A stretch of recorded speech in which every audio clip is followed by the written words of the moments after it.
ॐ सोमनाथाय नमः। ॐ मल्लिकार्जुनाय नमः।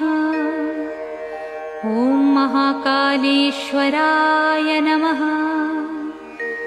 ॐ ओंकारेश्वराय नमः। ॐ वैद्यनाथाय नमः। ॐ भीमशंकराय नमः। ॐ रामेश्वराय नमः। ॐ नागेश्वराय नमः। ॐ विश्वेश्वराय नमः। ॐ त्र्यंबकेश्वराय नमः। ॐ केदारेश्वराय नमः। ॐ भुस्मेश्वराय नमः।